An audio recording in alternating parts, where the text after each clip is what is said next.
ಬನ್ನಿ ಸ್ನೇಹಿತರೆ, ಇವತ್ತು ನಾನು ಈಸಿಯಾಗಿ ಮಕ್ಕಳಿಗಾಗಿ ಒಂದು ಡ್ರಾಯಿಂಗನ್ನು ಯಾವ ರೀತಿ ತೆಗಿಬೇಕು, ಒಂದು ನವಿಲು ಡ್ರಾಯಿಂಗ್ ತೆಗಿತಾ ಇದ್ದೀನಿ. ಈಗ ನವಿಲನ್ನು ಯಾವ ರೀತಿಯಾಗಿ ತೆಗಿಬೇಕಂದ್ರೆ ಈಸಿ ಮೆಥಡ್ನಲ್ಲಿ ಹೇಳ್ಕೊಡ್ತೀನಿ.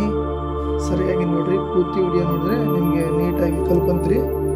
ಅದಕ್ಕೋಸ್ಕರ ಯಾವ ರೀತಿಯಾಗಿ ಮಾಡಬೇಕು ಅನ್ನೋದು ಭಾಳ ಈಸಿಯಾಗಿ ಒಂದು ಪೆನ್ನಿಂದ ಮಾಡ್ಬೇಕು ಅಂತ ಹೇಳ್ಕೊಡ್ತೀನಿ. ನೋಡ್ರಿ, ಈಗ ನೋಡ್ಕೊಡ್ರಿ. ಮೊದಲು ಈ ಥರ ಒಂದು ಪೇಪರಲ್ಲಿ ನೀಟಾಗಿ ಇಟ್ಕೊಡ್ರಿ. ನೋಡಿ,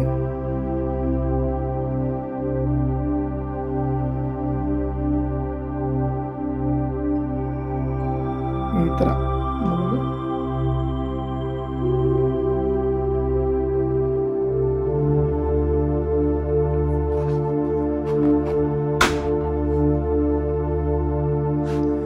ನಿಧಾನವಾಗಿ ಮಾಡ್ತವ್ರಿ ಅಂದ್ರೆ ನಿಮಗೆ ಭಾಳ ಈಜಿ ಆಗುತ್ತೆ. ಆಮೇಲೆ ಇಲ್ಲಿ ಇದನ್ನು ನೋಡ್ಕೊಡ್ರಿ, ಚುಂಚು ಆಮೇಲೆ ಇದೆ ನೋಡ್ರಿ, ಈ ಥರ ಬನ್ನಿ.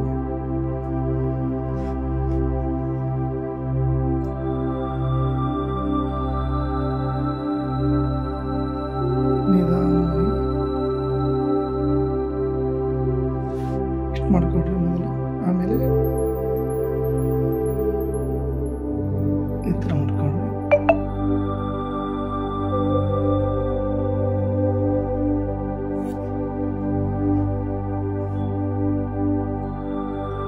ಮಾಡಿ ಇವತ್ತು ಬರೀ ಪೆನ್ಸಿಲ್ ವರ್ಕ್ ಮಾಡ್ತೀನಿ, ಇನ್ನೊಂದ್ಸಲ ಕಲರಲ್ಲಿ ಮಾಡ್ತಿರ್ತೀನಿ.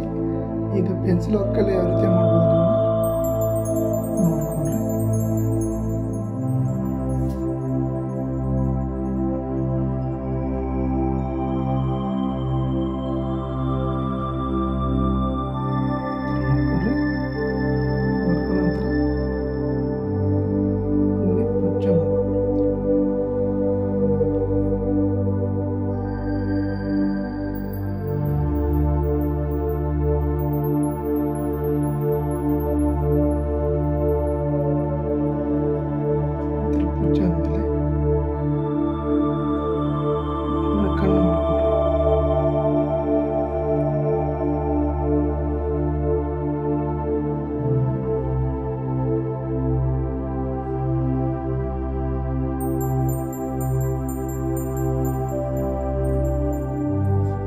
ಈ ಥರ ಗೆರೆ ಒಳಗೆ ಈ ಥರ ಮಾಡ್ಕೊಡ್ರಿ.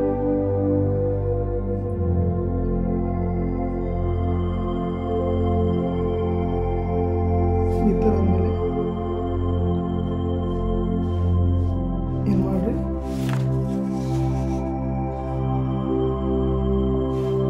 ಅದಕ್ಕೆ ಈ ರೀತಿಯಾಗಿ ಇದು ಕೊಡ್ರಿ. ಗರಿಗಳನ್ನು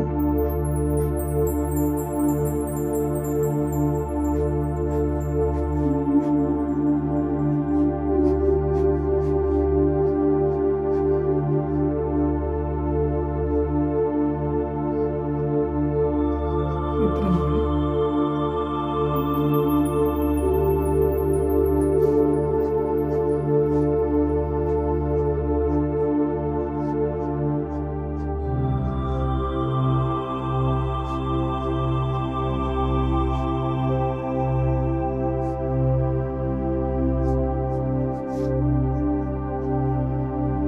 ಈ ಥರ ಮಾಡಿ, ಈ ಥರ ಮಾಡಿದ ನಂತರ ಸಂಪೂರ್ಣ ಮಾಡ್ಕೊಳ್ಳೋದು.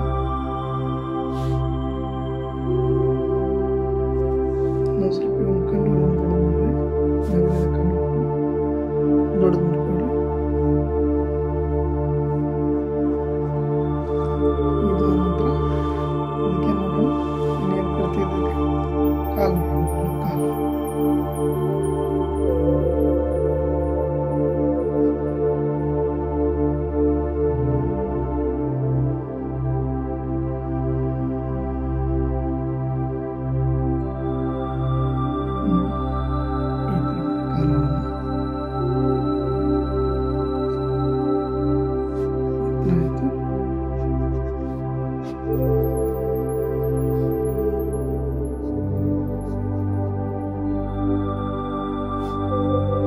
ಈ ಥರ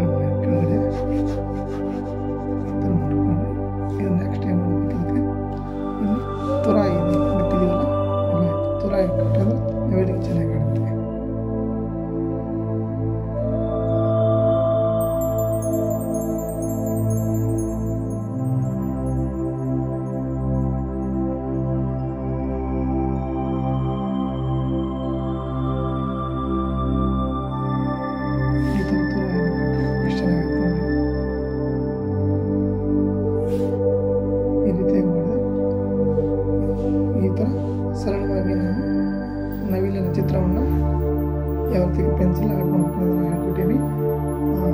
ಮತ್ತು ಇನ್ನೊಂದು ವಿಡಿಯೋದಲ್ಲಿ ಇನ್ನೊಂದು ಉತ್ತಮವಾಗಿರ್ತಕ್ಕಂಥ ಡ್ರಾಯಿಂಗನ್ನು ಮಾಡಿಸಿ ಪ್ರಯತ್ನ ಮಾಡ್ತೀನಿ. ಜೊತೆಗೆ ನಾವು ಇನ್ನೂ ಕಲರ್ ಚಿತ್ರಗಳನ್ನು ಮಾಡಿ ತೋರಿಸ್ತೀನಿ.